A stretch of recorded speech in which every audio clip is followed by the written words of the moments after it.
Bonsoir à toutes et à tous. Sur le papier, François Fillon a tout pour réussir son pari de la primaire. Un projet qui plaît à son camp, de l'expérience et pourtant, il ne parvient pas à incarner une promesse de victoire pour la droite. Alors, trouvera-t-il les mots pour convaincre nos témoins, nos experts? Emploi, crise agricole, migrants, fiscalité, l'ancien Premier ministre peut-il faire plus et mieux qu'il ne l'a fait pendant 5 ans aux côtés de Nicolas Sarkozy? Comment être crédible avec un projet de réforme radical dans un pays qui se raidit dès qu'on touche à ses acquis?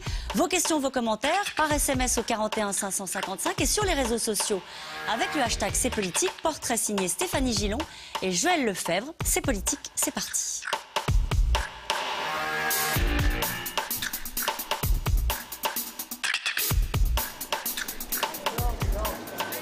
Un petit selfie avec ce jeune homme qui en rêve, voilà. Et oui, même lui fait des selfies. Vous le connaissez?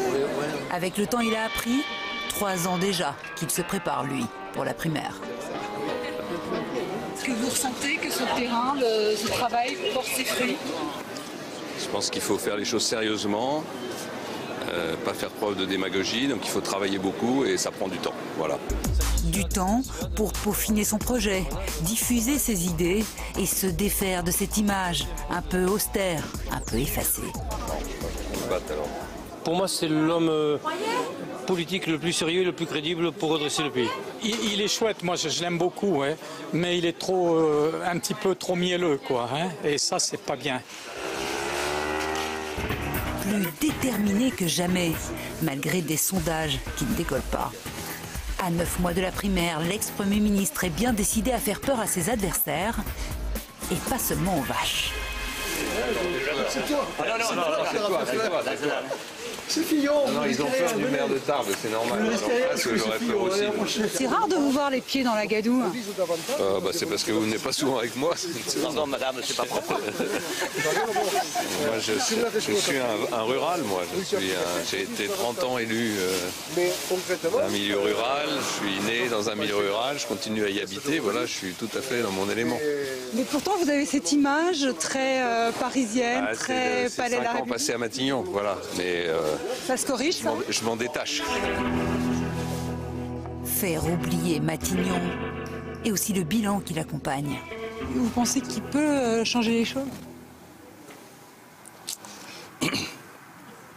Il a déjà été au gouvernement.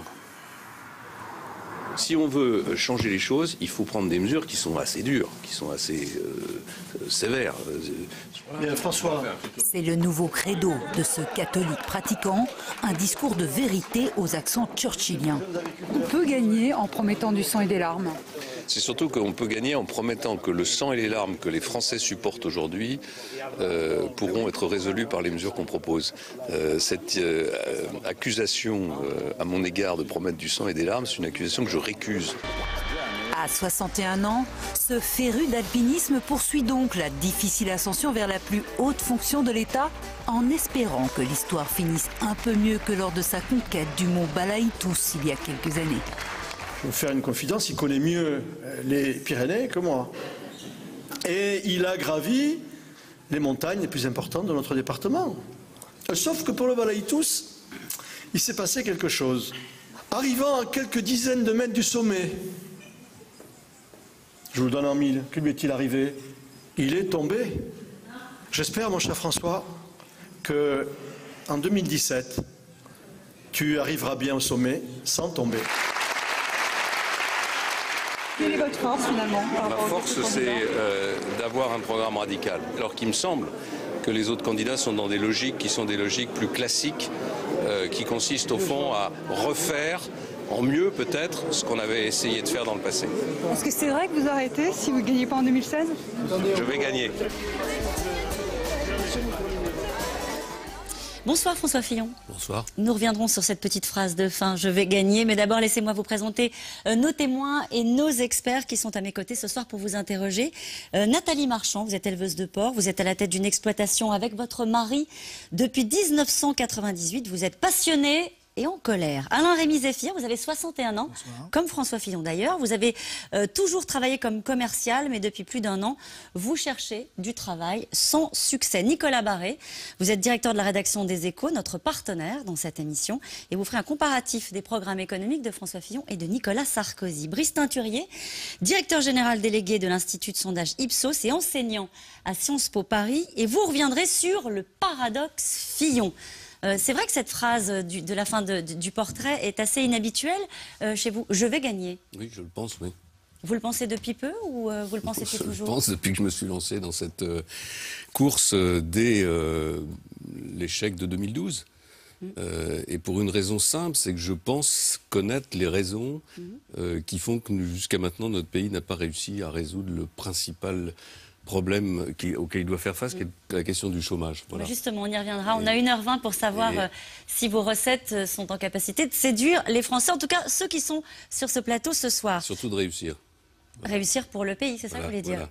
François Fillon, ce matin dans le JDD, vous avez appelé les parlementaires à dire non à la révision constitutionnelle sur la déchéance de nationalité pour les terroristes condamnés. Vous allez à l'encontre de la volonté des Français sur ce point précis. Pourquoi? Ça, c'est vous qui le dites. La volonté des Français, il faudrait d'abord leur expliquer la vérité.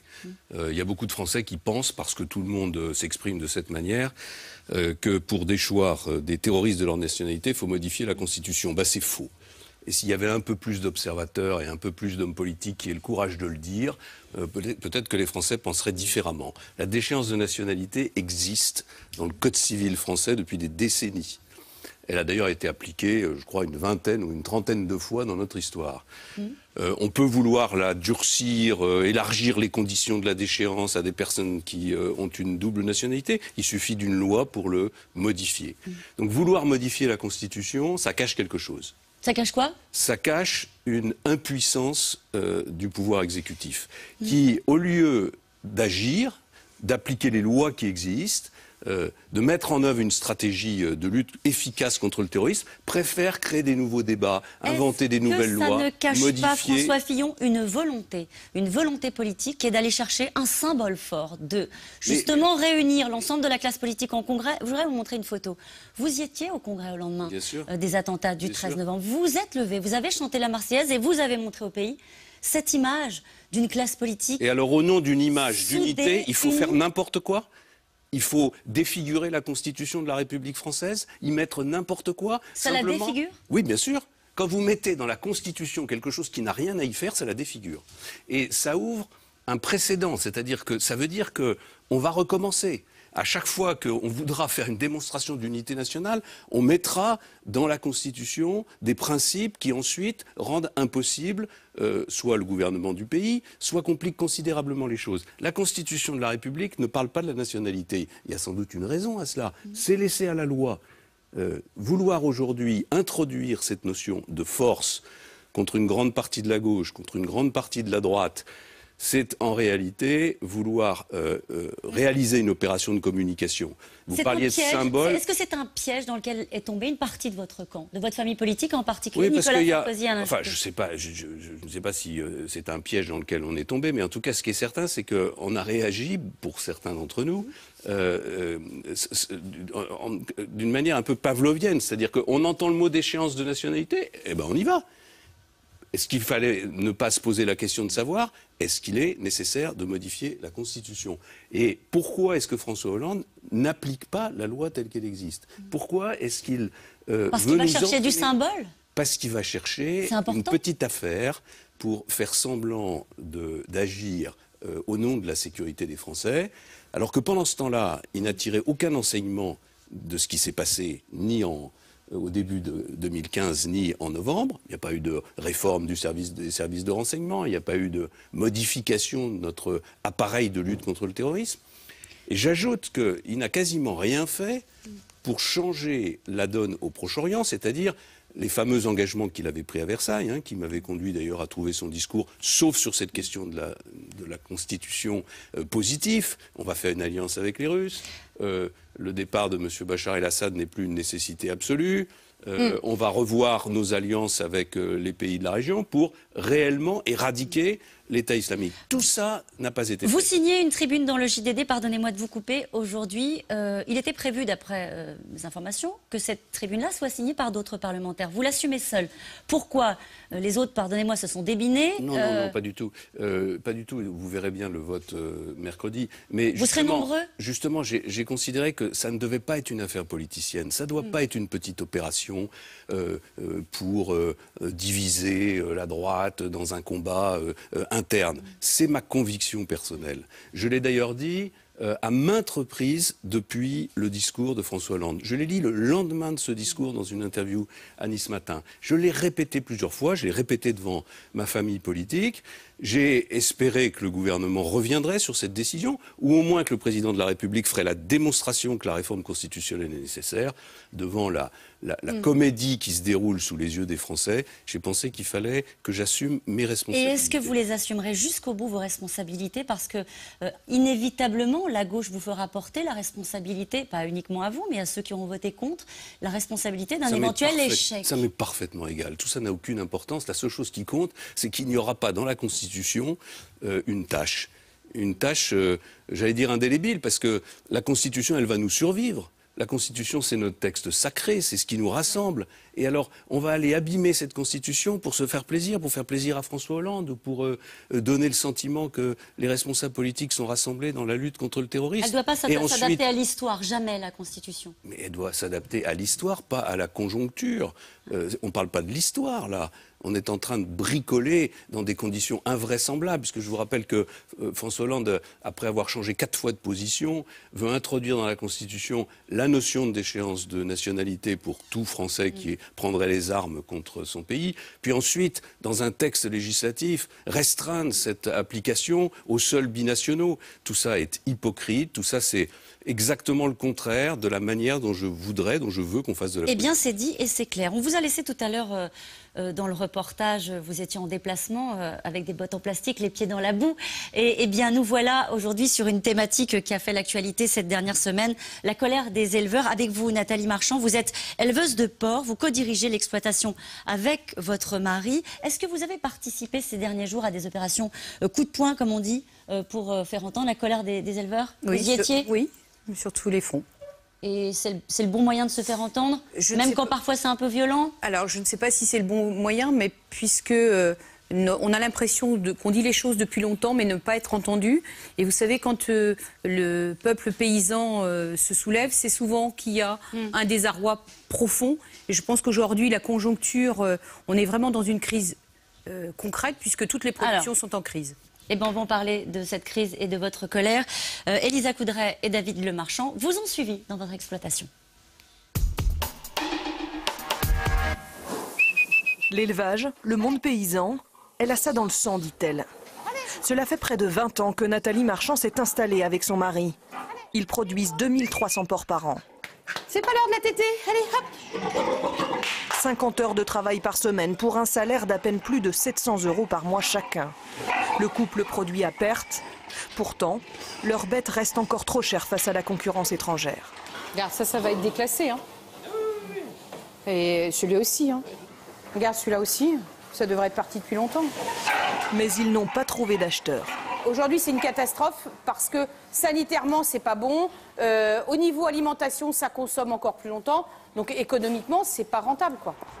Des prix d'achat trop bas, des charges trop élevées, une réglementation trop contraignante. L'éleveuse et son syndicat, la FDSEA, attendent aujourd'hui des mesures d'urgence. Sur les politiques, on a acté le fait qu'on va les convoquer, on s'occupera de ceux qui ne seront pas présents et je pense qu'on ira leur faire une petite visite.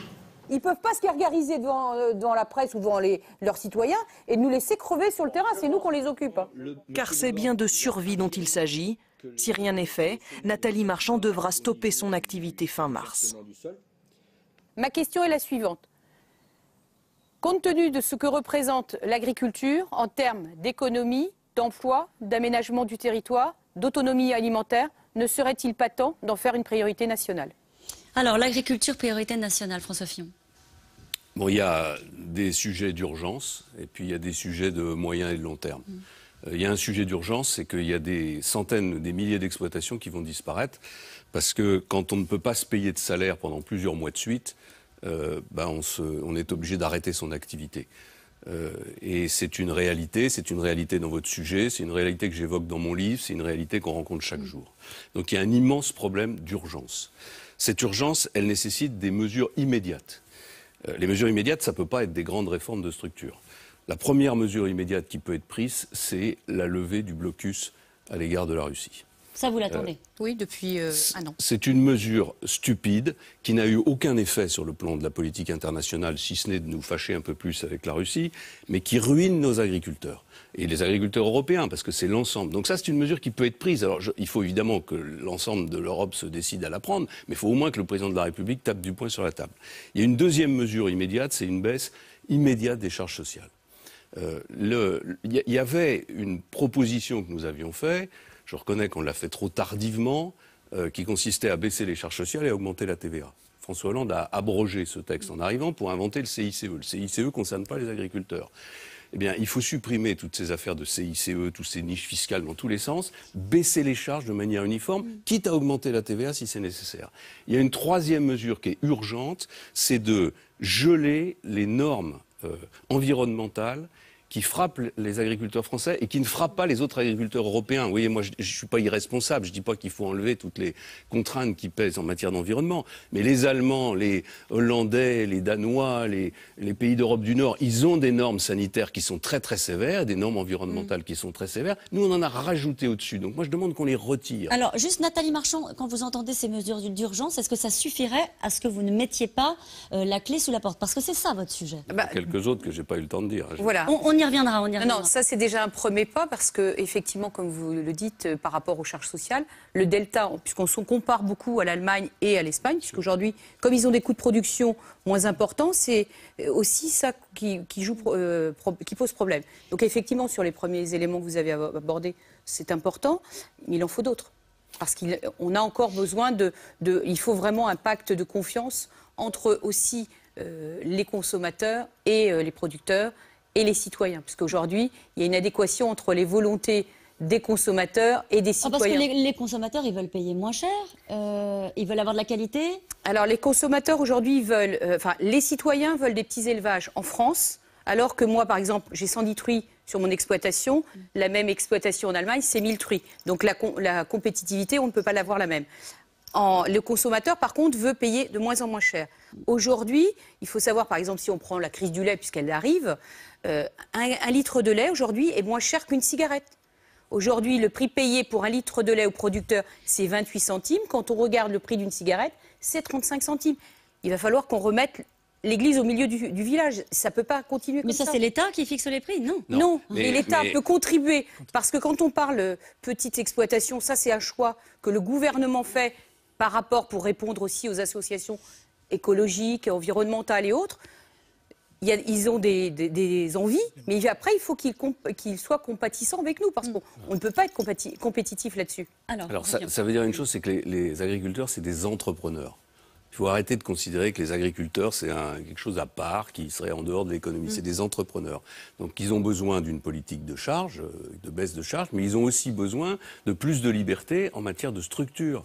On ne pourra pas, pendant encore 150 ans, vivre avec des structures agricoles qui sont des structures du passé par rapport à des pays, vous les évoquiez à l'instant, qui ont agrandi leurs structures. Et il y a une idée qui est fausse dans notre pays, c'est que, il ne s'agit pas de faire du gigantisme, mais en tout cas, un élevage de porcs important, on pense qu'il pollue plus que plusieurs petits élevages de porcs, ce qui est complètement faux, parce que on va permettre à l'éleveur d'investir de manière plus rationnelle dans son outil de production. Donc il faut laisser... L'avenir, c'est les grosses exploitations. Il faut en tout cas laisser les agriculteurs avoir des exploitations qui soient à la taille du marché. Puis il y a un sujet, alors qui est beaucoup plus compliqué à évoquer, hein, mais ce que vous avez dit, il y a les citoyens, il y a... C'est quand même la question de la responsabilité du secteur commercial par rapport à son approvisionnement. Il y a en ce moment des tractations pour faire baisser les prix, par exemple, du lait, hein, je ne sais pas, dans ma région, qui est la même que la vôtre aussi, enfin qui n'est pas éloignée. Je sais qu'il ne faut pas confondre les Bretons et les pays de la Loire, mais une grande surface comme Carrefour, hein, je prends des risques, je vais la citer, essaie d'obtenir d'un grand transformateur laitier qui est Sodial une baisse de prix de 8%. Comment est-ce qu'on peut justifier une baisse de prix de 8% sur le lait dans les conditions actuelles?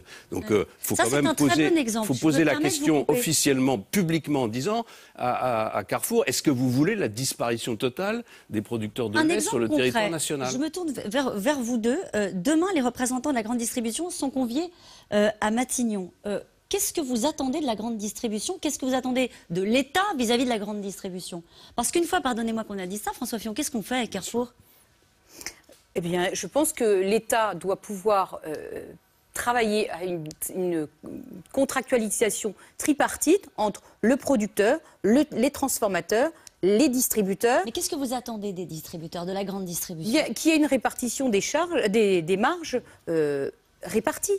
Et donc, il faut avoir contractualisé, mais avec de manière équitable, saine, avec des indicateurs transparents. Donc ils achèteront moins cher, ils achèteront allemand, non? C'est ce qu'ils font aujourd'hui, déjà. Parce qu'aujourd'hui, les Allemands sont plus compétitifs.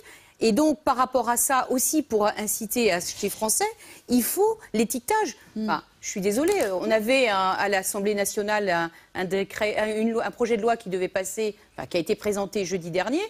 Ça a été refusé. Votre famille politique a brillé par son absence. Vous êtes au courant?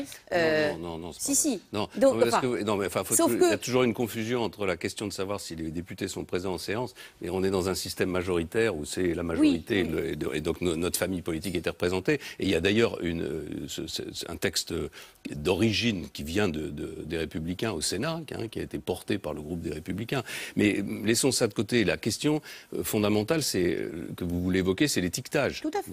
Il faudrait au moins pouvoir faire en sorte que les consommateurs sachent toujours s'ils consomment des produits français ou pas des produits français. Il y a une décision du Parlement européen qui, pour une fois, va dans le bon sens, puisqu'elle permet de donner l'origine, en particulier des viandes, dans les plats transformés. Elle est bloquée par la Commission de manière absolument scandaleuse. Il faut que le gouvernement français se fâche. Il faut que le gouvernement français tape du poing sur la table. On a l'impression, quand on écoute le ministre et quand on écoute le débat aujourd'hui, de personnes qui commentent la situation en disant voilà, oui, il y a une situation, c'est la responsabilité des uns, des autres, mais il y a des leviers à actionner. Je ne dis pas que le gouvernement a tous les leviers, mais il a au moins ceux-là.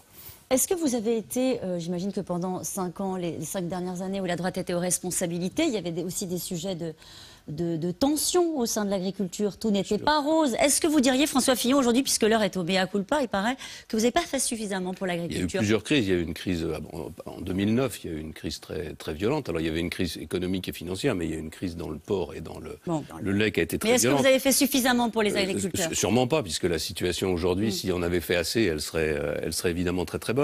Donc par exemple, sur la question des structures, on ne peut pas dire qu'on ait beaucoup bougé. Il y a eu quand même le Grenelle de l'environnement qui a, de manière déséquilibrée, donné beaucoup de pouvoir aux associations environnementales et beaucoup moins aux professionnels. Donc il y a un rééquilibrage à trouver. Il ne s'agit pas d'envoyer promener les problèmes d'environnement, mais il s'agit de on vous sent moins écolo quand même là. Depuis le début de l'émission, ça fait 2 fois que vous parlez de l'écologie pour dire ce sont. Oui, parce que quand l'écologie aboutit à empêcher une production, par exemple la production porcine d'exister, c'est évidemment un mauvais choix. Puis il y a une dernière chose qu'on n'a pas fait, je pense, qui est la négociation. Et ça, c'est du long terme et c'est pour l'avenir. Il y a une volonté européenne, grosso modo, d'ouvrir tous les marchés. Cette volonté européenne, elle pourrait avoir du sens si on était dans un monde où tout le monde faisait la même chose.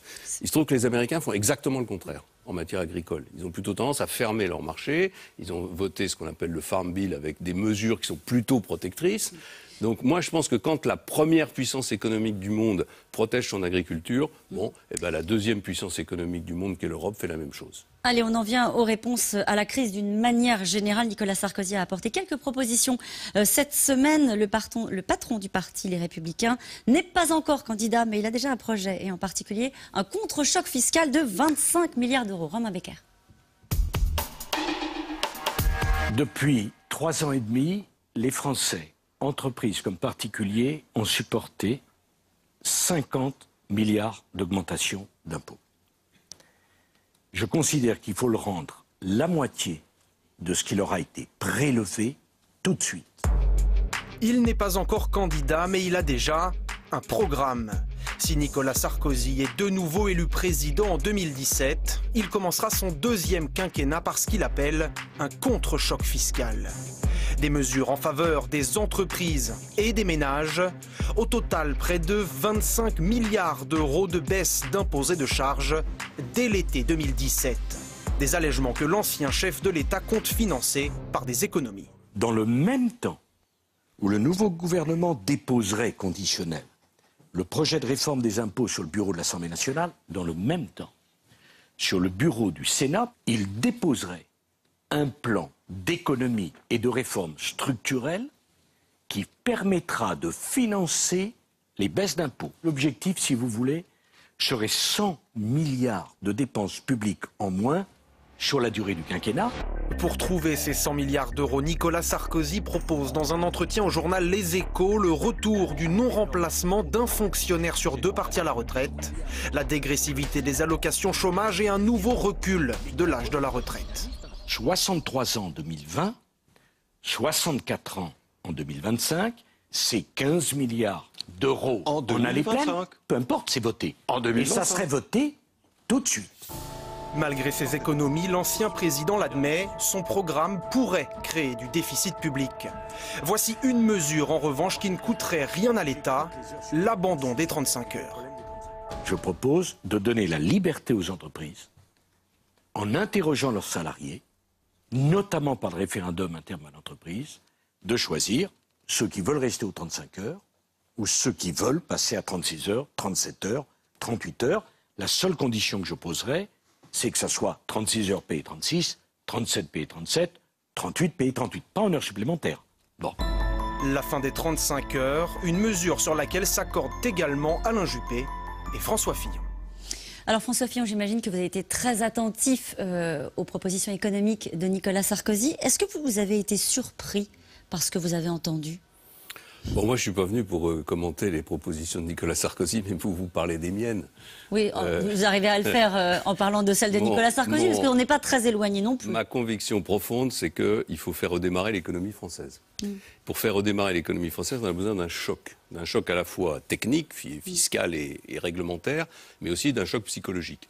Donc moi, je veux concentrer toutes les mesures du début du quinquennat sur la lutte contre le chômage, le soutien à l'investissement, l'apprentissage, la dégressivité des allocations de chômage, sur toutes les mesures qui permettent de faire redémarrer l'économie. Et je ne suis pas favorable à un saupoudrage sur tous les impôts, des baisses qui, à mon sens, qui ressemblent un peu d'ailleurs à ce qu'on a fait en 2007. Ça s'appelait le paquet fiscal, dont l'objectif était de faire redémarrer la confiance, mais qui, pour moi, n'est pas aujourd'hui structurellement suffisant pour faire redémarrer. Alors justement, Nicolas Barré. À l'époque, en 2007, d'ailleurs, le paquet fiscal, c'était 11 milliards. Là, ce que propose Nicolas Sarkozy, c'est plus grande ampleur, puisqu'on parle de 25 milliards. Et ce n'est pas tout à fait un saupoudrage, puisqu'il promet, s'il est élu, des baisses immédiates dès l'été 2017, de l'impôt sur le revenu notamment. Non, mais ce que je veux dire, c'est qu'il y a à la fois l'impôt sur le revenu, qui ne me paraît pas être une priorité absolue pour faire redémarrer l'économie. Voilà. Donc ça ne vous semble pas tout à fait crédible, finalement Non, en tout cas, ce n'est pas le choix que je fais. Le choix que je fais, c'est de mettre le paquet, 50 milliards, j'ai proposé, de baisse de charges et de taxes sur l'entreprise, l'investissement, le travail, de façon à faire en sorte que immédiatement le coût du travail soit ramener à peu près au niveau du coût du travail allemand pour qu'on efface cette difficulté qui d'ailleurs pèse y compris sur les agriculteurs, que la fiscalité du capital soit complètement réformée parce qu'aujourd'hui il n'y a plus personne pour investir dans des outils de travail dans notre pays. Je propose des mesures de financement de l'apprentissage très, très vigoureuses et donc ma conviction c'est que les mesures j'allais dire sympathique sur l'impôt sur le revenu, etc. Ce sont des mesures... Pardonnez-moi, il y a des gens qui vous écoutent, à qui ça parle. Oui, je sais bien. Simplement, la question qu'il faut qu'ils se posent, c'est est-ce qu'ils veulent que l'économie française se redresse et qu'on puisse réduire progressivement les déficits? Parce qu'il y a un sujet qu'on n'a pas évoqué tout à l'heure en parlant d'agriculture. Mais pourquoi est-ce qu'on est aussi dans cet état-là? C'est parce qu'on a un endettement tel qu'on n'a plus aucune marge de manœuvre nulle part. Donc la priorité absolue pour un Français qui a envie que son pays redevienne un pays d'espoir, qui a envie que ses enfants aient du travail, c'est quand même d'abord de faire redémarrer l'économie. Au fond, pour bien comprendre, le schéma que propose Nicolas Sarkozy, baisse d'impôts massive immédiatement, et on assume une dégradation du déficit public, ça ne vous semble pas être un schéma Je pense que c'est une proposition qui dépend beaucoup de l'environnement économique et financier international. Si on pense qu'on va rester encore pendant 10 ans ou 15 ans avec des taux d'intérêt extrêmement bas et le monde entier qui nous laisse nous endetter sans aucune limite, on se trompe. Moi, je pense que... Alors, c'est vrai que je le dis depuis longtemps et que ça ne s'est pas encore produit, donc certains diront que je joue les Cassandres et que ça ne se produira jamais. Enfin, il n'y a pas besoin d'être un économiste très sophistiqué pour comprendre qu'il y a un moment où les taux d'intérêt vont remonter. Moi, je pense que ça va même venir relativement vite, dans la mesure où l'Allemagne souffre terriblement en ce moment de ces taux d'intérêt bas. Les banques allemandes sont des banques assez fragiles, avec des marges qui sont limitées, notamment les banques régionales qui financent l'économie allemande. Elles supportent très très mal ces taux d'intérêt très bas. Les épargnants allemands n'ont pas les mêmes outils d'épargne que nous, ils n'ont pas de livret A, ils n'ont pas tous ces outils-là un peu pilotés par l'État. Donc ça devient vraiment très difficile, et moi je pense que les taux d'intérêt vont monter. Si les taux d'intérêt montent, franchement... choisir ce moment-là pour augmenter les déficits publics, ça me paraît assez risqué. Ce schéma proposé par Nicolas Sarkozy vous semble risqué, mais une baisse massive d'impôts, finalement, c'était un peu la philosophie que vous aviez en 2007, je répète. Donc, oui, sauf qu'en 2007, ça n'a pas fonctionné d'abord. D'abord, ça n'a pas fonctionné. Ça n'a pas fonctionné, puisqu'il y a eu la crise financière, il y a eu des tas de raisons. Mais je voudrais qu'on aille, moi, au fond, au bout des raisonnements, ce qui suppose de ne pas tout faire à la fois. Je prends un exemple, celui des 35 heures. Si on veut vraiment provoquer un choc dans l'économie française, il faut supprimer la durée légale du travail, s'inscrire dans les durées légales européennes et renvoyer à des accords d'entreprise, donc d'abord entre les partenaires sociaux, des accords majoritaires, si ça ne marche pas, avec des référendums d'entreprise, la fixation de la durée du travail. Mais pas en disant immédiatement, comme je l'ai entendu à l'instant, que toutes les heures au-dessus de 35 heures doivent être payées. Et pourquoi pas? Parce que ça veut dire qu'il n'y a plus aucune marge de négociation dans l'entreprise entre les personnels et la direction. Donc par vous allez dire aux Français, il va falloir Smart, payer 39 heures, payer 35. Peut-être pas 39 heures, payer 35, mais prenons l'exemple de l'entreprise Smart. Le référendum qui a été gagné par les salariés de Smart, c'était un référendum qui prévoyait un compromis, c'est-à-dire qu'ils travaillaient 39 heures, je ne sais plus si c'était payé 37, parce que c'était une façon de sauver des emplois, de permettre à l'entreprise de se développer. On est dans un pays qui est un peu fou, qui est passé de 39 heures payé 39 à 35 payé 39. Ensuite, on a mis en place des subventions publiques gigantesques pour aider les entreprises à passer le mauvais moment. Après nous, quand on est arrivé en 2007, on a subventionné les heures supplémentaires. Et maintenant, on voudrait revenir à 39 heures en rajoutant encore. Ça ne peut pas fonctionner. Alors, je sais bien qu'il ne s'agit pas de demander aux gens de travailler 39 heures, payer 35.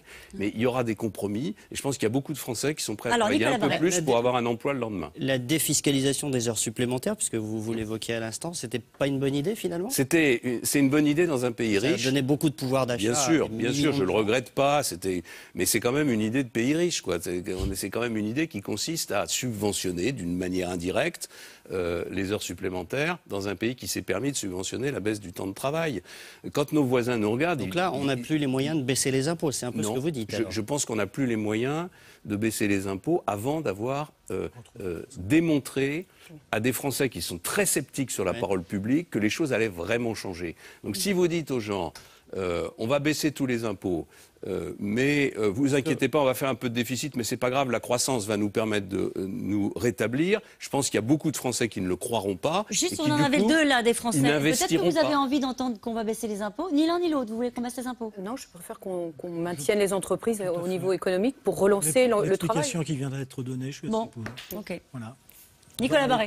Vous les aviez en l'occurrence pas mal augmenté, les impôts, à la fin de... Oui, parce qu'on a dû faire face d'abord à la crise financière, dont tout le monde a oublié l'ampleur et la gravité, et ensuite parce qu'on a cru que la dégradation de la note financière allait entraîner une hausse des taux d'intérêt. Ça ne s'est pas produit. Vous regrettez, parce que ça représentait une trentaine de milliards d'euros. Ce que je regrette, c'est que... C'est quand même massif, cette hausse d'impôts qui était sur les 2 dernières années du quinquennat. Bien sûr, je pense qu'on a évité une catastrophe. Mais ce que je regrette, c'est que dans ces mesures, il n'y ait pas eu plus de mesures de compétitivité. Quand on baisse les charges, ça a des effets sur la compétitivité. J'avais proposé à l'époque une mesure qui était peut-être difficile à mettre en œuvre à la veille d'une élection présidentielle, mais qui aurait consisté à dire aux Français, allez, on travaille 1 heure de plus. On travaille tous 1 heure de plus. On donne tous 1 heure de plus pour essayer de sortir le pays de la difficulté dans laquelle il se trouve et pour financer la réduction du déficit. C'est pas le choix qui a été fait à l'époque. Le choix qui a été fait, parce qu'on était en désaccord au sein du gouvernement sur cette question. Voilà, il faut dire les choses. Avec le gouvernement ou avec le président de la République? Avec le président de la République, mais c'est lui le patron, c'est lui qui décidait, et il a choisi une mesure qui a été bonne sur le plan financier, mais qui n'avait pas le même impact sur le plan de la compétitivité, qui a consisté à accélérer la mise en œuvre de la réforme des retraites. Mais on pourrait prendre aussi cet exemple de la réforme des retraites. Avant, j'ai une question. Pardon. Parce qu'il y a des Français qui vous regardent et qui vous interpellent au 41 555 par SMS et sur les réseaux sociaux avec le hashtag C'est politique. Une question. Votre projet de rupture totale ne rime-t-il pas avec rupture sociale? Non, parce que je pense qu'aujourd'hui, la France est dans une situation sociale qui est très difficile. Il y a 6 millions de personnes qui pointent à Pôle emploi. Justement, c'est le sens de cette question. Eh bien oui, justement, regardez la situation. Depuis le début des années 80, le chômage n'a cessé d'augmenter, grosso modo. On a pourtant essayé toute une série de mesures. On a essayé la baisse du temps de travail, ça n'a pas marché. On a essayé les pré-retraites, ça n'a pas marché. La retraite à 60 ans. En 83 ou 4, ça n'a pas marché. On a essayé de subventionner les créations d'emplois dans les PME, ça n'a pas marché. On a essayé de baisser les charges de manière ciblée sur les bas salaires, ça n'a pas marché. On a essayé de mettre des centaines de milliers de personnes en emploi public avec les contrats aidés, ça n'a pas marché. Donc si on veut faire quelque chose qui marche, il faut faire le contraire de ce qui a été fait. Et le contraire de ce qui a été fait, c'est supprimer les emplois aidés, c'est baisser le niveau des charges et c'est baisser le niveau des contraintes. Il se trouve qu'en plus, c'est ce qu'ont fait tous nos voisins qui ont réussi. Donc est-ce qu'un jour, on aura l'humilité de reconnaître qu'on s'est trompé et que nos amis allemands, britanniques ou nordiques ont été plus malins? Le sens peut-être de cette question est de dire, est-ce que ce n'est pas un projet pour la France qui va bien? Pas du tout, c'est un projet pour donner du travail à la France qui va pas bien. Enfin, la France qui va bien, justement, elle se protège avec tout ça. Elle se protège et finalement elle ne veut pas voir la réalité. Est-ce que vous savez qu'il y a 2 millions de jeunes Français entre 16 et 25 ans qui au moment où on parle ne sont pas à l'école, ne sont pas dans un emploi et ne sont pas dans une formation? C'est-à-dire 2 millions de jeunes Français qui sont dans la rue. C'est 3 classes d'âge. C'est 3 années de suite d'une classe d'âge de la jeunesse française. Il n'y a pas un autre pays en Europe du Nord qui est dans cette situation. Donc c'est ça la crise sociale. Nicolas Barré, une dernière intervention. Alors un point, dans votre livre, il y a un chapitre qui est intéressant et parfois assez drôle. J'espère qu'il n'y en a pas qu'un. Non mais parfois... Bon, il y en a au moins un. Vous avez quelques moments assez drôles. Vous racontez que vous étiez ministre des Postes et des Télécommunications et vous avez dû, c'était en 95, au début d'Internet, et vous avez dû vous bagarrer pour installer un ordinateur dans le bureau du ministre qui soit relié à Internet. Oui, bien sûr. J'ai dû faire venir l'informaticien de la ville de Sablé parce que ceux du ministère refusaient de le faire. Alors ? Oui, ça paraît assez sidérant. Alors, moi j'ai envie de vous demander, aujourd'hui, on voit le numérique envahir effectivement l'économie. Est-ce que vous voyez ça comme une chance, comme une vraie opportunité ou aussi comme une menace, quelque chose qui va détruire les emplois, on voit avec les taxis notamment. Bon, Très vite, si vous le voulez bien. C'est les deux. Donc, comme c'est un progrès technologique qui, de toute façon, va s'imposer, il faut le prendre tel qu'il vient et essayer de réfléchir aux conséquences négatives pour essayer de les corriger un peu. Mais ça veut dire quoi? Ça veut dire qu'en matière d'éducation, il y a des tas de blocages du système français qui peuvent être surmontés grâce au digital. en matière de coût de l'administration, en matière de coût des services publics, on peut faire des économies gigantesques. En matière de travail, c'est-à-dire de relations du travail, on peut imaginer demain que les auto-entrepreneurs que j'ai participé à créer, un peu améliorés, deviennent une forme assez répandue. On sort du système classique. C'est-à-dire qu'on sort du système classique où on a un contrat de travail en espérant qu'il soit à vie dans la même entreprise, ce qui n'est déjà plus le cas depuis très très longtemps. Donc voilà, il faut s'emparer de ces choses-là. Il va y avoir des voitures automatiques. Mais pour l'instant, François Fillon, ça détruit parfois. Il y a une mutation, qui est en cours et qui est brutale. Caroline Roux, c'est exactement la même chose qu'on disait quand la machine à vapeur est arrivée, et puis il faut l'accompagner, l'automobile, etc. Donc on a Alors, vraiment l'impression que l'histoire se répète et qu'on n'apprend jamais rien, quoi. Non, mais ce sont des chocs, des révolutions comme celle-ci qu'il faut accompagner et c'est peut-être le rôle de l'État. Alors, je vous présente Rémi Zéphir. Alain Rémi Zéphir, vous avez 61 ans, le même âge que François Fillon, je l'ai dit, et vous cherchez un emploi depuis plus d'un an. Depuis plus d'un an. Vous étiez quoi avant? J'étais directeur de centre de profit. Voilà, depuis 30 ans dans différents secteurs, agroalimentaire, négoce B2B, intérim et d'autres activités. Et vous vivez à Saint-Herblain, en Loire-Atlantique. Et Maxime Logier et Oran Hirsch vous ont suivi chez vous. Eh ben, le dernier entretien s'est bien passé. On est resté à peu près 1h30 ensemble. Alain Rémi Zéphir multiplie les rendez-vous d'embauche, car depuis près d'un an, il est sans emploi. Cet ex-responsable commercial dans une société d'énergie renouvelable n'a pourtant pas ménagé ses efforts, en vain. Voilà, mes démarches depuis un an, elles se résument très simplement à ça. Donc, vous avez effectivement tout ça. Vous avez ces 3 porte-documents ici. Et aujourd'hui, en relance, j'ai tous ces éléments. Depuis peu, cet homme de 61 ans a supprimé une information sur son CV. Vous pourrez constater qu'il n'y a aucune date de naissance. C'est une volonté de ma part, puisqu'aujourd'hui, j'estime, si vous voulez, que mon âge est un frein. Alain Rémi Zéphir fait partie d'une association qui aide les seniors à retrouver un emploi. Il faut aussi que les entreprises soient conscientes qu'elles doivent s'ouvrir au monde et prendre un petit peu la diversité. On a des gens qui sont très compétents, mais bon, le secteur dans lequel ils travaillent, il est plus porteur. C'est pénible. Le 21 janvier dernier, cette association a organisé un salon sur la formation des seniors. En une journée, 6000 personnes sont venues. Ma question est la suivante. En entreprise, à partir de 45 ans, nous sommes considérés comme des seniors. Et bien souvent, nous perdons notre emploi. Aussi, quels appuis peut-on trouver pour rebondir au plus vite? Alors, comment rebondir? C'est la question qui vous est posée. D'abord, il y a la situation économique générale. Donc on revient aux questions que j'évoquais tout à l'heure. Un pays qui a autant de chômage, évidemment, les entreprises ont le choix. Elles peuvent choisir des candidats plus jeunes, elles peuvent faire tourner plus vite les personnels. On serait en situation de plein emploi comme nos voisins d'Europe du Nord. Je pense que vous retrouveriez beaucoup plus facilement un travail. Donc la première chose, c'est de prendre les bonnes mesures. C'est-à-dire, souvent, d'ailleurs, il y a une chose qui me frappe en France, c'est qu'on parle de l'emploi juste pour réparer. Alors qu'il y a un ministre de l'Emploi, c'est un ministre qui s'occupe du chômage, quoi. Alors que ça devrait être le ministre de l'Économie et des Finances qui crée de l'emploi. Après, je pense qu'il y a aussi des questions de lourdeur du contrat de travail. Il faudrait un contrat de travail pour faire moins peur aux entrepreneurs qui se disent si je recrute monsieur à 61 ans, si ça va pas, comment je vais faire, etc. Donc il y a cette question-là, mais il faut qu'il y ait du travail. 3600 pages. Non mais votre situation est particulière, pardonnez-moi.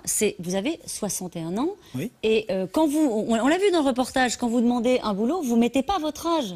Aujourd'hui, non. Aujourd'hui, je ne me... Non, mais je confirme ce que vous dites. Si vous voulez, les retours que j'ai eus, notamment sur les 5 derniers, j'ai fait les entretiens, les tests, etc. Et ensuite, en tête-à-tête, et je remercie les gens qui m'ont fait cette confidence, si vous voulez, ils m'ont dit non, en fonction de votre âge, on ne vous prendra pas. Votre profil nous intéresse, mais on ne peut pas vous projeter dans notre société. Ce qui est tout de même assez amusant, puisqu'aujourd'hui, si vous voulez, quelle structure peut vous dire ce qu'elle sera dans 5 ans? Est-ce que vous êtes prêt à changer d'activité, à vous former? Écoutez, madame, je vous ai dit à peu près tout à l'heure les différentes activités dans lesquelles j'avais exercé. Je pense avoir montré ma souplesse, mes compétences, et je peux encore rebondir dans différentes activités, oui, certainement. Alors ça aussi, il faut que la formation des personnes en demande d'emploi très insuffisante. Là, on vient d'annoncer des chiffres fantastiques en expliquant qu'on allait former 500 000 personnes, mais on sait tous que ça va être de l'abattage et donc que ça ne fonctionnera pas. Si vous permettez, M. Fillon, on parle beaucoup de la formation. Pensez-vous qu'à nos âges, si vous voulez, la formation va nous apporter quelque chose?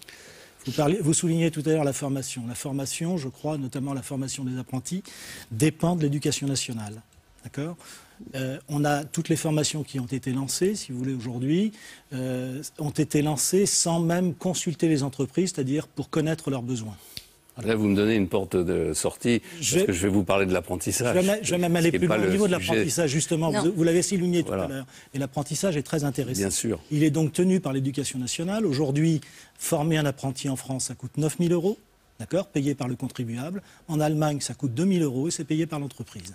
Ne pensez-vous pas qu'à ce niveau-là, l'État pourrait prendre plus de distance? Parce que vous voulez, mais vous évoquez ça parce que vous pensez qu'en plus, vous pourriez apporter votre expertise dans l'encadrement de personnes en alternance. Pour les personnes en alternance, mais même en entreprise. Bien sûr. Pourquoi vous avez été licencié? Licenciement économique. Oui. Moi, ce que j'ai proposé sur l'apprentissage, c'est qu'on sorte, c'est assez révolutionnaire, qu'on sorte les lycées professionnels de l'éducation nationale, qu'on les place sous une double autorité des régions et des branches professionnelles, qu'on les rapproche avec les CFA, de manière à ce qu'on mutualise les formations, les formateurs, les moyens, qu'on permette, au moins en urgence pour les prochaines années, aux entreprises de faire des formations complètes d'apprentis dans l'entreprise, comme ça se fait en Allemagne, parce qu'il y a des pans entiers de l'économie qui ont des besoins et qui ne peuvent pas les satisfaire. Et pour financer ça, moi je propose qu'une partie des emplois aidés que je supprime, les milliards qui sont consacrés aux emplois aidés, aillent vers l'apprentissage. Ce n'est pas une solution, parce qu'on ne va pas vous demander d'aller en apprentissage. Par contre, on peut vous demander d'apporter votre compétence à des jeunes qui... Mais si vous voulez, c'est le regard de l'entreprise aussi. Ce que je voulais vous dire, vous avez souligné, je dirais, l'importance du chômage et vous avez dit clairement que c'était un fléau national, reconnu par tous, unanimement. Aujourd'hui, je pense qu'il faut que l'on travaille tous ensemble à modifier le regard que l'on porte, si vous voulez, sur le chômage ou sur le chômeur. Mais c'est quel regard on porte sur vous, à votre avis? Vous savez, pourquoi vous dites qu'il faut changer Il faut changer le regard. Alors, je ne parle pas spécialement, si vous voulez, pour moi, mais je pense que nous sommes tous responsables du chômage. D'accord ? Nous sommes tous acteurs du chômage, comme nous sommes acteurs au niveau de l'écologie. Aujourd'hui, le regard qui nous est porté, c'est très simple. Dans une relation sociale, au bout de 5 minutes, on vous demande toujours quelle est votre activité. Lorsque vous formulez éventuellement que vous êtes en recherche d'emploi, les gens sont très occupés et s'absentent. Voilà. Qu'est-ce qu'il vous faudrait pour retrouver un emploi, à votre avis? Est-ce que vous avez des pistes? Est-ce qu'il y a des portes qui vous restent les pistes, si vous voulez, oui, bien sûr, il y a toujours des pistes où au moins il y a l'espoir. Aujourd'hui, qui m'anime encore. J'ai agi auprès de réseaux, j'ai agi auprès des recruteurs. Mais est-ce que vous attendez encore quelque chose de l'État? Alors, de la part de l'État, oui, je pense que l'État, mais vous l'avez souligné tout à l'heure, il faut être très conscient que la richesse de la France vient de l'entreprise. Donc effectivement, il faut libérer un petit peu l'entreprise. Il faut aussi que l'État, si vous voulez, soit moins impliqué dans la législation au niveau des règlements inter-entreprises. Voilà, il faut prendre de la distance et puis il faut favoriser, si vous voulez, le débat entre l'entreprise, je dirais, et l'employé. Par exemple, permettre la mise en place d'un contrat de projet ou d'un contrat de mission qui serait un contrat de 2 ans ou un contrat de 3 ans qui pourrait être offert à monsieur, qui sécurisait l'entreprise par rapport à sa crainte sur le CDI, sur les contrat de mission, c'est un CDD de 2 ans? Pas forcément, oui, c'est un contrat spécifique. C'est un contrat plus souple, plus souple. Quand vous parlez de la retraite à 65 ans, oui. Et que vous voyez qu'il y a des gens en face de vous de 61 ans qui de toute façon n'arrivent pas à trouver du travail, est-ce que ça a du sens de repousser encore comme ça l'âge de départ à la retraite? Ce que je constate, c'est que quand on a passé la retraite à 60 ans, on n'a fait qu'augmenter le chômage. Alors que nos amis allemands ou anglais, ils ont la retraite à 65 ans et ils ont moins de chômage. Donc c'est un raisonnement qui ne tient pas. Un pays qui ne peut plus financer ses retraites, parce que, pardon, mais la France est dans une situation incroyable. C'est-à-dire que nous, on n'arrive pas à financer nos retraites. Mais en même temps, on vend par wagon entier nos bijoux de famille aux retraités américains. C'est-à-dire que c'est des fonds de pension américains qui achètent nos entreprises parce qu'il n'y a plus de capitalistes français pour le faire. Donc on paye, enfin j'exagère un peu, mais on finance les retraites des Américains et en même temps on n'est pas foutu de financer les nôtres. Je pense que si les Français réfléchissent 2 minutes à cette situation, c'est normal qu'ils soient très en colère et ça devrait les pousser à vouloir changer vraiment de politique économique. Vous voudrez travailler. Monsieur Fillon, je vous rassure, moi je partage, si vous voulez, votre sentiment et je comprends qu'il faille travailler plus tard. Aujourd'hui, de toute façon, lorsqu'on parle de retraite, vous parlez de 60 ans ou 62 ans, si vous voulez, aujourd'hui.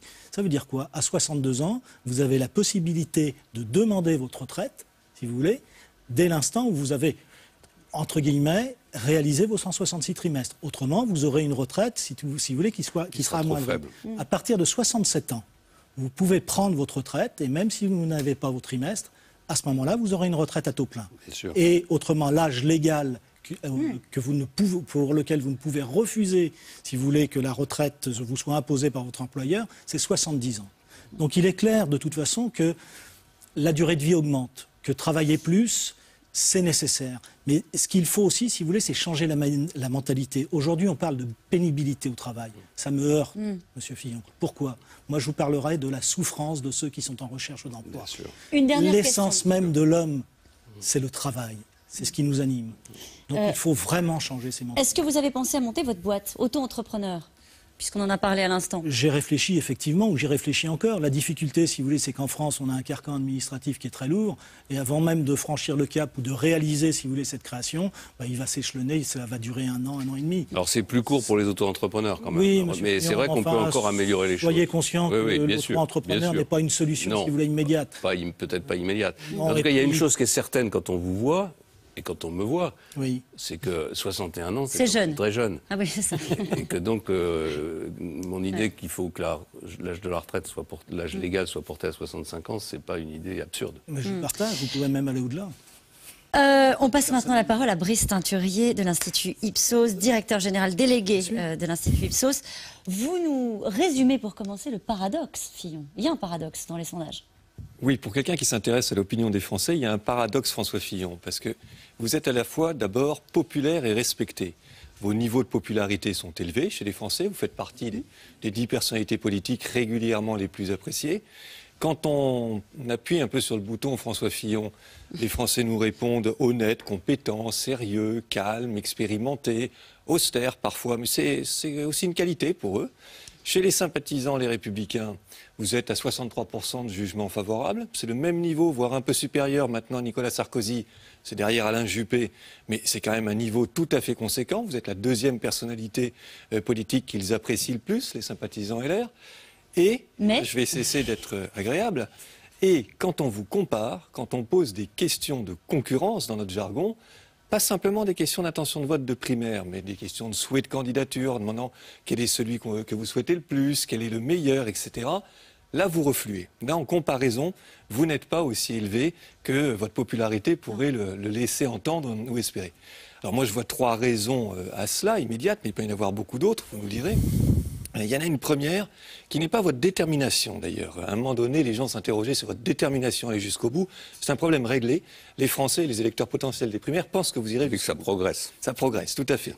Et vous avez raison de souligner, rien de cela n'est figé, il faut toujours le rappeler. Les dynamiques d'opinion, ça évolue, je le sais, je l'ai suffisamment vu dans ma carrière.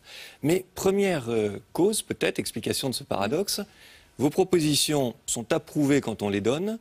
Elles ne sont pas toujours connues, loin de là, et elles ne vous sont souvent même pas attribuées. On pense que tout ça, c'est un peu d'autres, Alain Juppé, Nicolas Sarkozy, vous-même. Deuxième raison que j'identifie, que je vois dans les enquêtes, autant les électeurs avec Alain Juppé, dans une moindre mesure Nicolas Sarkozy, mais en tous les cas avec Alain Juppé, sont persuadés que François Hollande serait battu, autant avec vous, ils s'interrogent. Ils n'ont pas la même certitude. Et puis troisième raison, où est votre valeur ajoutée spécifique par rapport à Alain Juppé et à Nicolas Sarkozy? C'est ça, me semble-t-il, qui explique aussi qu'au-delà du fait qu'on vous apprécie, qu'on dit des tas de choses aimables sur vous, eh bien, quand on est sur une question de concurrence, et une élection, c'est une question de concurrence, on ne demande pas est-ce qu'il est bien, mais est-il le meilleur, eh bien, on se pose des questions, les Français s'interrogent sur quelle est sa valeur. Est-ce que vous avez une question, Brice Teinturier? La question, c'est comment vous expliquez ce paradoxe, et surtout, qu'est-ce que vous diriez à des électeurs qui s'interrogent pour les persuader que oui, il n'y a que vous êtes le meilleur, que les autres sont peut-être bien aussi, mais que vous êtes le meilleur. Comment casser le duopole Sarkozy-Juppé? Alors d'abord, moi je ne suis pas sondeur, donc je ne vais pas répondre à la question comment vous expliquez les chiffres des sondages. Je vais répondre à la dernière question, quelle est la différence? Et la différence, elle est absolument fondamentale. Et si elle n'apparaît pas encore assez, il va falloir tout mettre en œuvre pour qu'elle apparaisse au fur et à mesure que la primaire va se dérouler. La différence, c'est que je suis le seul à proposer un programme de rupture, c'est-à-dire un programme qui ne s'inscrit pas dans les logiciels anciens et dans la continuité, à tel point d'ailleurs que certains le trouvent trop libéral ou trop dangereux, comme vous l'avez tout à l'heure expliqué à propos de la question d'un de vos téléspectateurs. Et deuxièmement, je suis le seul à proposer une véritable méthode pour le réussir, parce que il suffit pas évidemment d'aller au bout d'une logique de libération de l'économie française, il faut aussi démontrer, qu'on va le faire, alors qu'il y a une énorme défiance des Français à l'égard des responsables politiques à juste titre, puisque au fond ces discours-là ont été tenus et pas suivis des faits. Et deuxièmement, il y a des questions qui peuvent avoir des questions de cuisine, qui sont des questions de pratique. C'est comment on fait pour, par exemple, faire adopter par le Parlement dans un délai extrêmement court un nouveau code du travail. Tout le monde veut faire un nouveau code du travail, mais moi je vous explique comment les autres vont faire.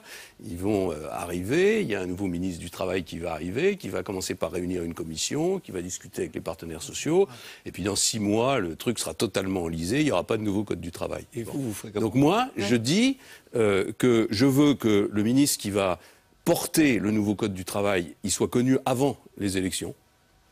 On sait que si on vote pour monsieur un tel aux élections présidentielles, on connaît son ministre du Travail, on connaît son ministre de l'Économie et des Finances.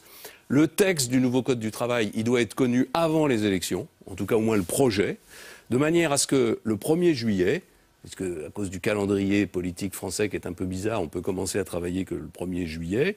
Le 1er juillet, on puisse appuyer sur le bouton des 6 ou 7 réformes fondamentales, les mener à bien jusqu'au 30 octobre.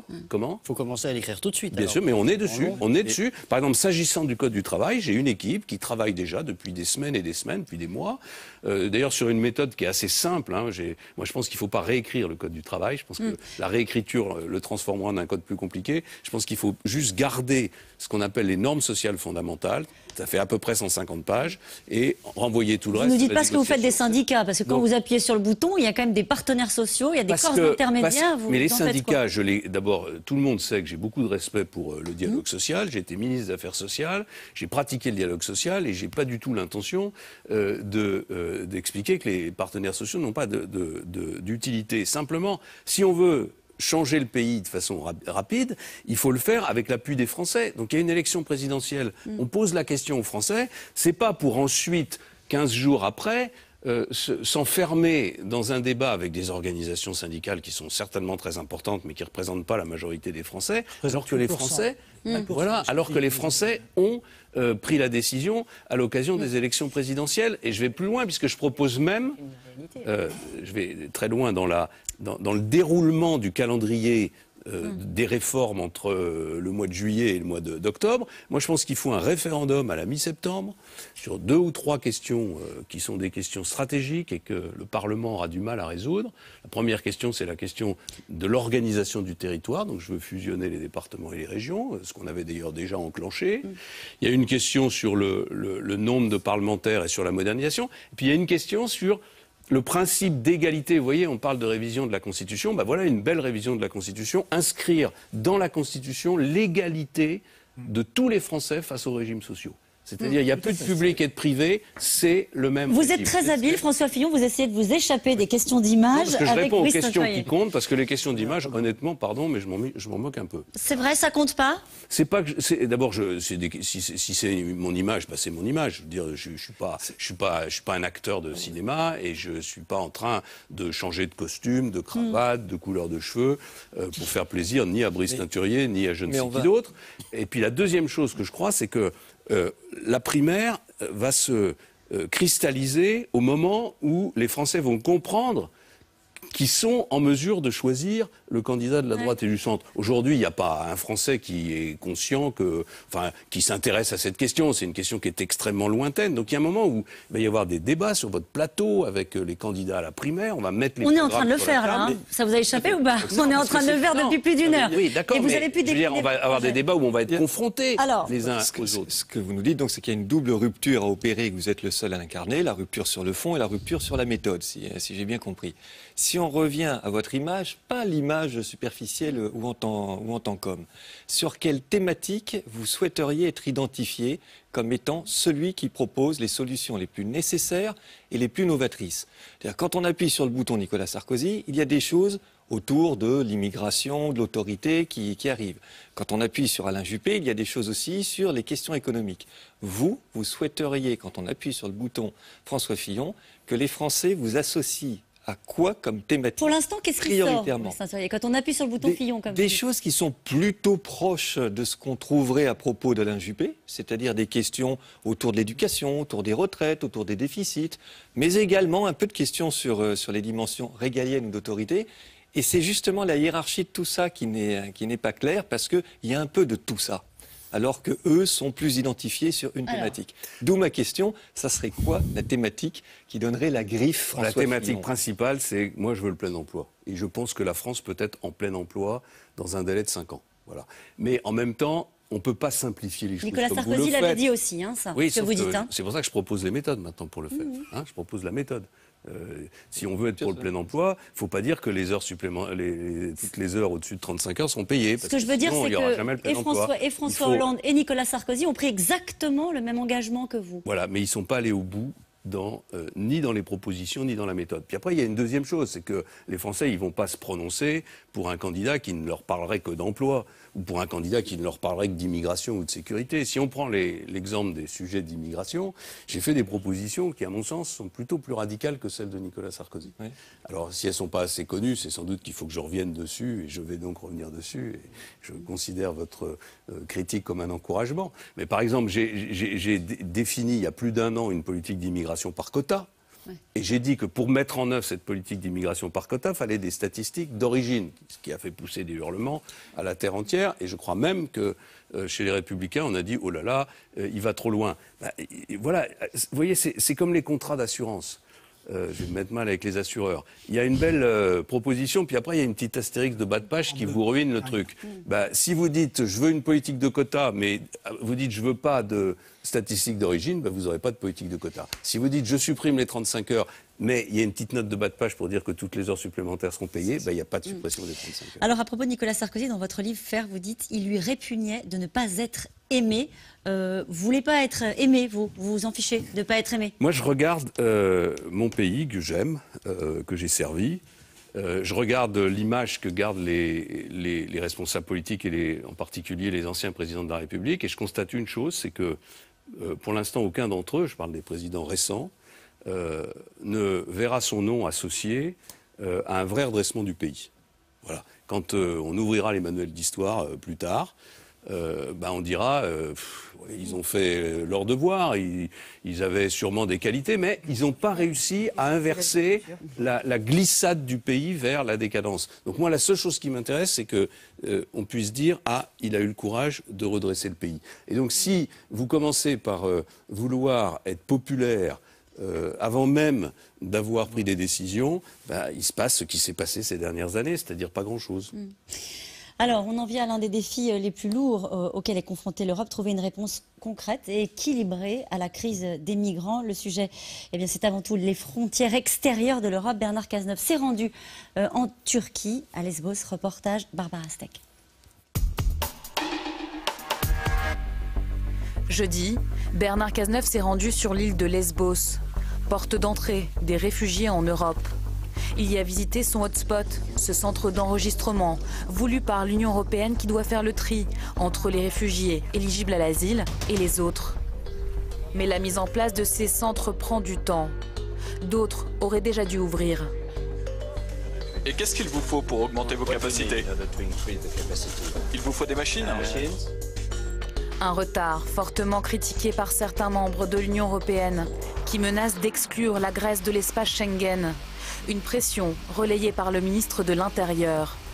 Si nous ne sommes pas capables de mettre en œuvre cet agenda rapidement, il y a un risque sur Schengen.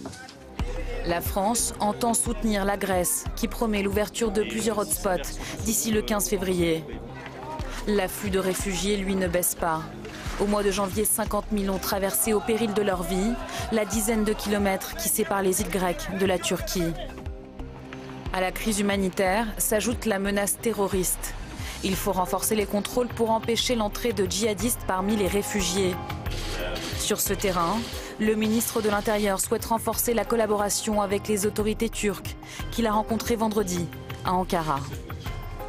J'ai indiqué à mon collègue Efkan Hala la volonté qui était la nôtre de lutter ensemble contre la multiplication des faux documents utilisés notamment par les organisations terroristes pour favoriser l'arrivée sur le territoire européen de commandos qui veulent nous frapper. Le pays accueille déjà plus de 3 millions de réfugiés. À la frontière, ils sont des dizaines de milliers à attendre. Ils fuient les combats qui se sont renforcés près d'Alep, dans le nord de la Syrie. Mais Ankara refuse pour le moment de les laisser passer. Ça fait une semaine que je suis là. La situation est terrible. Nous demandons au président turc d'ouvrir le poste frontière avec la Turquie. La situation est horrible. Vous voyez ici, les femmes et les enfants, c'est affreux. Cette semaine, l'Union européenne a rappelé à la Turquie son devoir de protéger les réfugiés syriens, tout en débloquant 3 milliards d'euros pour l'aider dans cette crise qui met à l'épreuve tout le continent européen. Et cette question qui nous est posée par un téléspectateur ou une téléspectatrice de ces politiques, comment géreriez-vous la question de l'immigration si vous étiez élu président de la République ? Il y a deux choses. Il y a l'immigration, la politique générale d'immigration. J'ai dit tout à l'heure que je voulais une immigration par quota, c'est-à-dire que chaque année le Parlement vote en disant cette année on peut accueillir tant de personnes en fonction de notre situation économique, de notre situation sociale, des capacités de logement, des capacités des services sociaux. Et je veux que ces quotas, c'est le Parlement qui parle, concernent des professions dont on a besoin. C'est-à-dire on dit on veut des médecins. Absolument, c'est ce que font les Canadiens, c'est ce que font d'autres pays européens qui sont en train de se mettre à cette idée. Qui décidera ? C'est le Parlement. Le Parlement, aujourd'hui, ça se fait plus ou moins dans des bureaux, on ne sait pas très bien où. Et en réalité, il n'y a pas vraiment de politique d'immigration. Alors, on rentre, pardonnez-moi, parce que c'est intéressant. Mais comment on gère des quotas ? Très bien, vous venez de l'expliquer, mais qui gère ? Qui gère ? Qui gère ça ? Qui dit qui à un moment donné... Il y a des gens qui donnent des papiers. Il y a des consulats, il y a des autorités administratives qui donnent des papiers. Je parle évidemment de l'immigration légale, pas de l'immigration clandestine. Ouais. Donc c'est très facile à gérer. On donne des papiers aux gens qui correspondent aux quotas qu'on a décidés. Il y a aussi l'idée des quotas régionaux. C'est-à-dire qu'on n'est pas obligé de recevoir des personnes venant d'une seule région du monde. On peut, bon. Ce que je veux dire, c'est que ça a l'air facile sur le papier et on voit bien que quand on... Ça n'a jamais été essayé, d'abord, premièrement. Ouais. Donc il faut le faire. Mais ça ne règle pas le problème immédiat qui était votre sujet, qui n'a rien à voir avec ça, qui sont des afflux de réfugiés qui fuient la guerre. Donc là, il y a deux questions fondamentales. La première, comment on fait pour arrêter cette guerre ? Avant de commencer à s'occuper d'empêcher les fuites d'eau, il faudrait quand même essayer de réduire le débit qui lance tous ces réfugiés sur le... On s'y emploie, la France s'y emploie. Pas du tout, pas du tout. On a une stratégie depuis 4 ans qui est une stratégie qui ne peut conduire qu'à l'échec. On parle avec les Russes du bout des doigts, on continue à refuser toute collaboration avec l'armée syrienne qui est la seule capable sur le terrain de battre les forces de l'État islamique. C'est comme ça, c'est pas sympathique, mais c'est la seule, c'est la réalité sur ces sujets-là. Vous voyez, les bons sentiments, ça donne le sujet qu'on vient de voir. C'est-à-dire que ça donne des millions de gens qui sont jetés sur les routes de l'exil, simplement parce qu'on n'a pas le courage de mettre en œuvre une stratégie qui permette d'éliminer... Ça veut dire quoi, une stratégie qui permette... Est-ce que ça veut dire qu'il faut intensifier, par exemple, les frappes militaires ? Est-ce qu'il faut envoyer des troupes au sol ? Ça veut dire qu'il faut qu'on travaille avec la Russie, avec l'Iran, avec l'ensemble des pays de la région, à une stratégie globale de destruction de l'État islamique. On ne le fait pas du tout. Mais qu'est-ce qu'on fait alors si on ne le fait pas du tout ? Il y a des soldats qui sont sur le terrain en ce moment, qui ont le sentiment d'être... Il y a des pilotes qui bombardent, qui visent des cibles. On doit représenter, suivant les cas, entre 5 et 6 ou 7% des frappes de l'État, de la coalition. Mais surtout, on continue de se battre avec les Russes, puisque donc, on n'est pas du tout d'accord sur la stratégie. En ce moment, les Russes bombardent des gens qui sont nos alliés dans la guerre contre l'État islamique. Tout ça est un désordre gigantesque. Au fond, les forces du mal se servent de ce désordre-là. Et avancer, gagner du terrain. Ça, c'est un aspect. Donc ça, c'est le premier sujet. Tant qu'il n'y aura pas une stratégie globale d'élimination de l'État islamique, on est parti pour avoir cette crise pendant des années et des années. L'urgence, maintenant. Après l'urgence, il faut bloquer les frontières de l'Europe. Ah oui, mais bloquer les frontières de l'Europe, ça suppose qu'on mette de l'argent pour recruter des fonctionnaires de police, de douane, de police des frontières, pour aller assurer la sécurité des frontières européennes. Il y a eu des moyens qui ont été débloqués. Très peu, très très peu. Tout ça prend énormément de temps. Mais quand on a créé Schengen, je me souviens que j'avais posé des questions à l'époque comme parlementaire, en disant mais est-ce qu'il y aura une police aux frontières européennes? Tout le monde a dit bien sûr il y aura une police aux frontières, mais il n'y en a pas. Donc il faut une police européenne aux frontières. Ensuite, les hotspots, là, c'est-à-dire que là aussi, il faut peut-être utiliser des mots que les gens comprennent. En fait, c'est des camps de réfugiés qu'on contrôle, dans lesquels on contrôle les entrées. Bon, il faut une négociation sérieuse avec la Turquie sur ce sujet. La Turquie, c'est un pays qui laisse passer les djihadistes sans rien dire, qui a abattu un avion qui est d'une certaine façon allié, puisque c'est la coalition, qui bombarde les Kurdes pour des raisons qui tiennent à la politique intérieure, mais qui sont nos alliés sur le terrain. D'accord, donc qu'est-ce qu'on fait avec la Turquie? Donc là, on est en train de leur promettre 3 milliards, mais en même temps, on a l'impression qu'aucune stratégie commune n'est conduite. Donc jusqu'où aller avec la Turquie? C'est intéressant, c'est un cas d'école pour un chef de l'État aux responsabilités. Je pense qu'il faut faire preuve d'une bien plus grande fermeté avec la Turquie. Pour dire quoi? Pour dire aux Turcs, vous ne pouvez pas à la fois réclamer de l'argent, vouloir négocier avec nous une entrée totalement hypothétique dans l'Union européenne, puis continuer à vous conduire comme vous vous conduisez. Donc, et une fois qu'on leur a dit ça, pardon, je pousse le raisonnement très loin. Non, ça dépend qui le dit. C'est-à-dire qu'évidemment, si c'est la France toute seule qui le dit, ça n'aura peut-être pas beaucoup de poids. Si c'est la France, les États-Unis, l'Allemagne, les pays européens qui se mettent enfin d'accord, la Russie, qui se mettent enfin d'accord sur une stratégie pour battre l'État islamique, ça aura du poids. Moi, je prends toujours un exemple. L'État islamique, c'est une nouvelle forme de totalitarisme.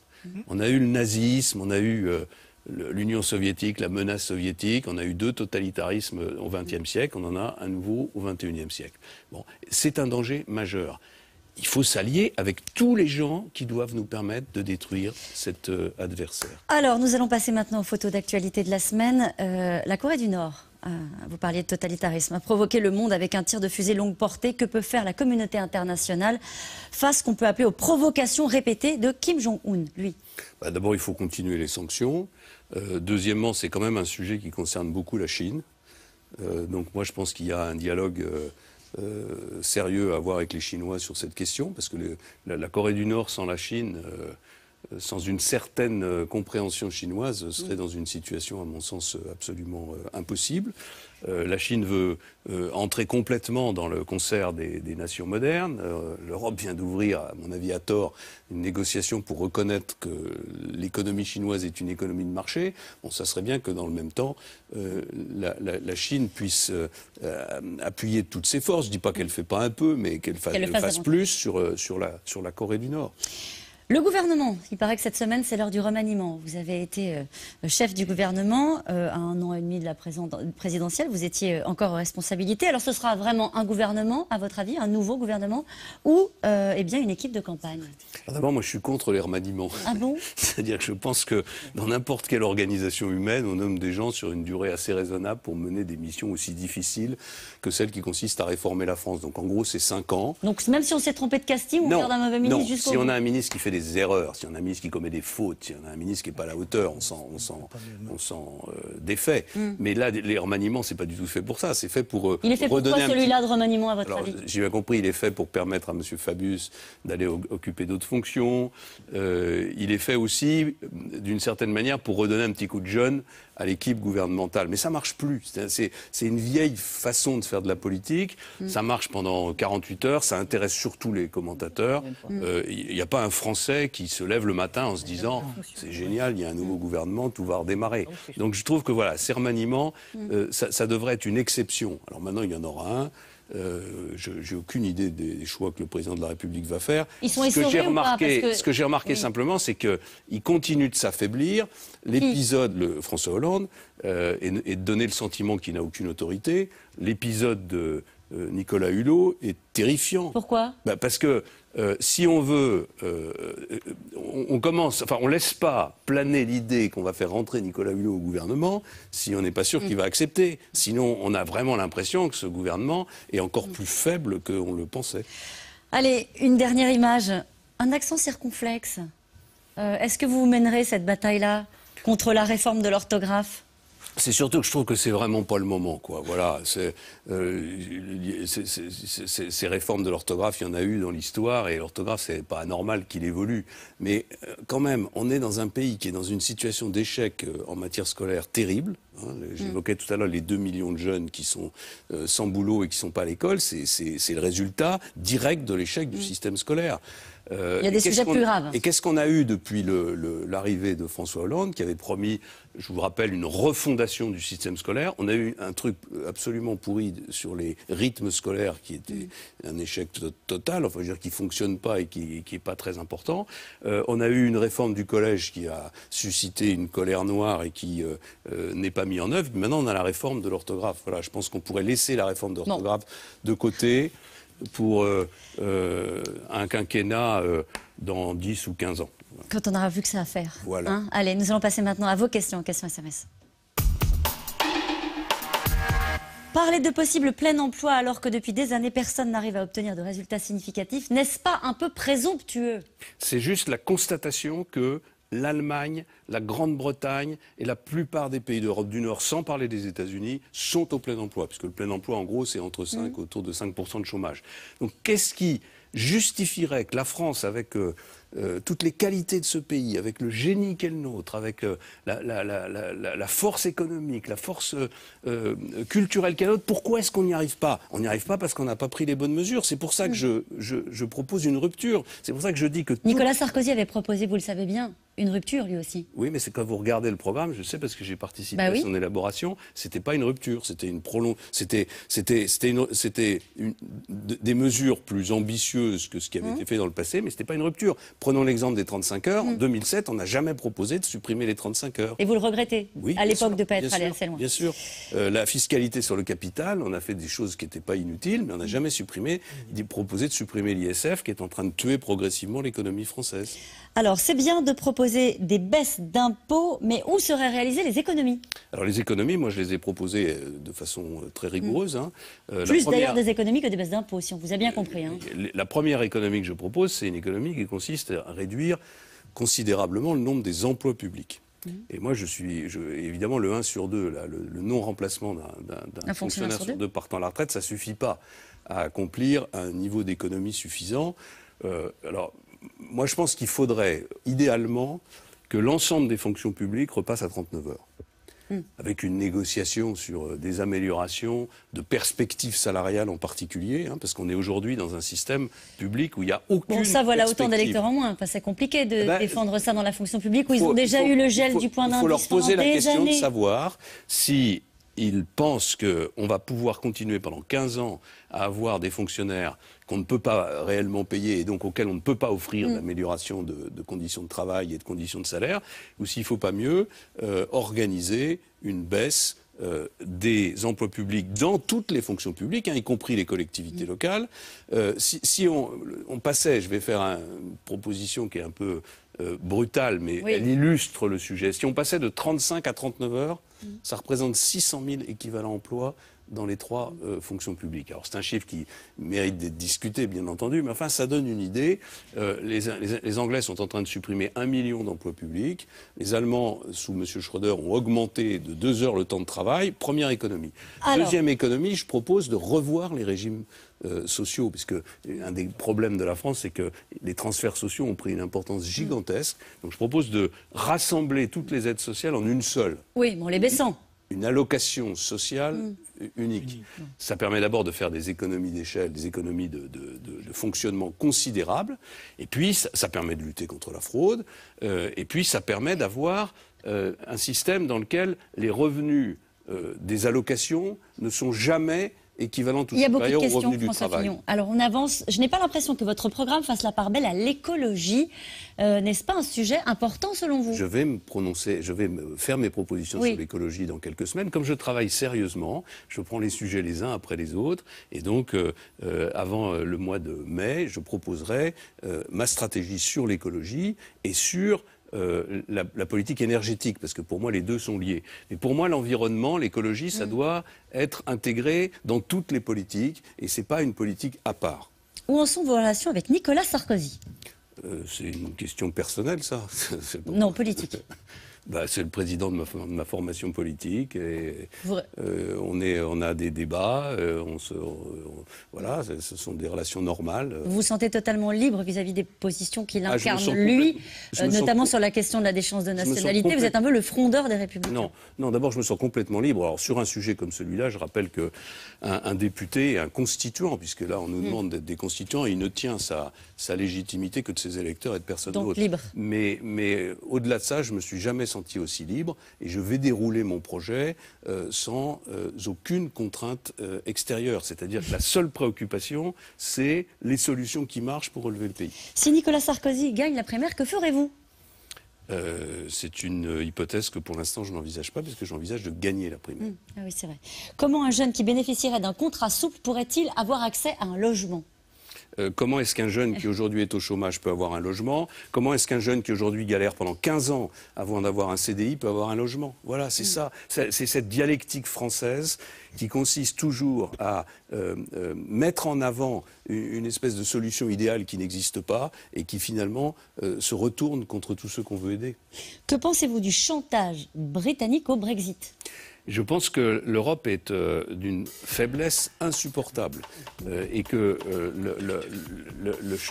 la demande des Britanniques, après tout, ils ont le droit d'avoir des demandes et ils ont même le droit de sortir s'ils veulent, mais ça devrait nous conduire à repenser l'organisation européenne. Plutôt que d'être là en train d'attendre, ou paralysé, que la Grande-Bretagne soit sorte, soit obtienne ce qu'elle veut, la France et l'Allemagne, qui sont les moteurs de la construction européenne, devraient proposer un changement d'organisation. Merci beaucoup François Fillon, merci à vous tous. C'est la fin de cette émission. Demain, vous retrouvez Yves Calvi, 17h50 pour C'est dans l'air. La semaine prochaine, à votre place, ce sera François Bayrou. Belle soirée sur France 5.